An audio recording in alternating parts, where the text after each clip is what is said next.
Hey guys, Mr. Betts here. I want to look at a couple examples of using derivatives and what we know about derivatives at this point.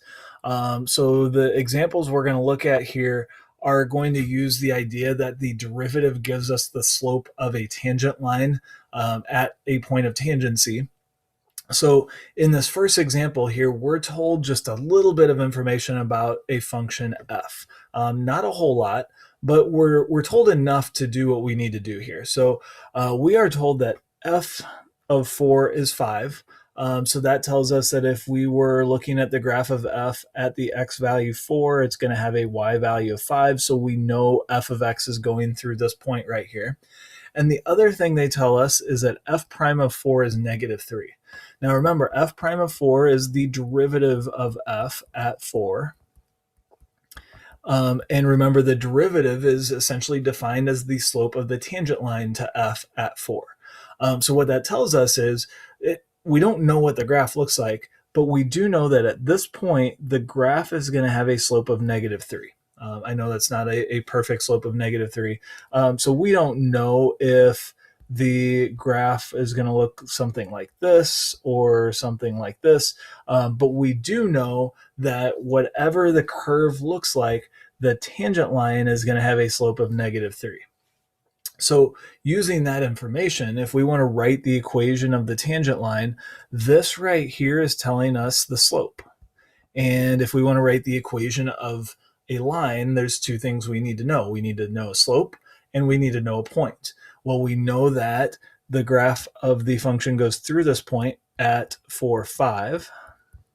So often when let me clean that up a little bit, when I see information given about a function in function notation like this, I like to just write it as the point, the ordered pair. So that gives us a point. This gives us the slope. The derivative gives us the slope at that point. And so using those two pieces, we can write the equation of the tangent line. Now I'm going to use a point slope formula because I think that's the easiest, especially if we have a point and a slope.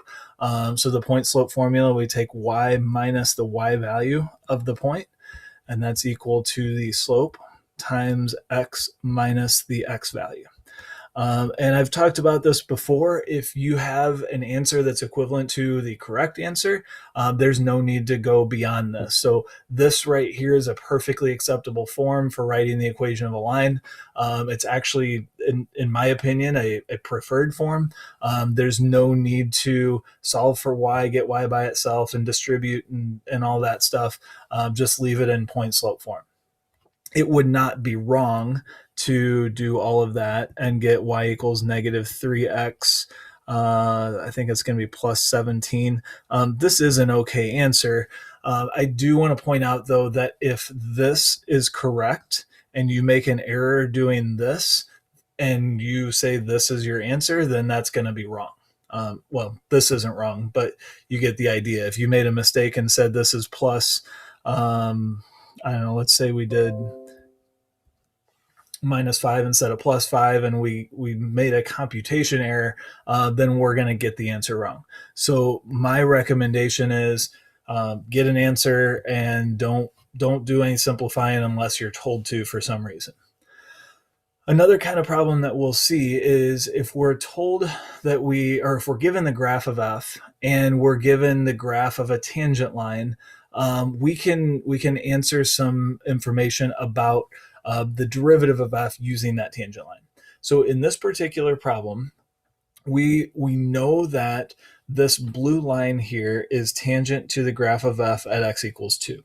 So it's going through the point at 2, 2. And we know that since it's tangent, the slope of that line is going to be given by the derivative of the function at the point of tangency, which is, in this case, 2. So the slope of that line is going to be given by f prime of 2. In this problem, we are asked to determine the value of f prime of 2. So the value of f prime of 2 is the same as saying what is the slope of the tangent line at x equals 2. Well, that's the blue line that's given to us in this problem. So this is an algebra 1 problem. All we're really asked to do here is find the slope, and we can use 2 points on this graph to find the slope. Looks like it has a rise of 2 and a run of 1, so the slope is going to be 2. Now, I don't want to leave my answer as m equals 2. I did find the slope of that line to answer this question, but the question is not asking for the slope of the line, it's asking for the derivative of f at 2. So I want to be careful about how I identify my answer and write f prime of 2 is equal to 2 because that's what the question is asking for.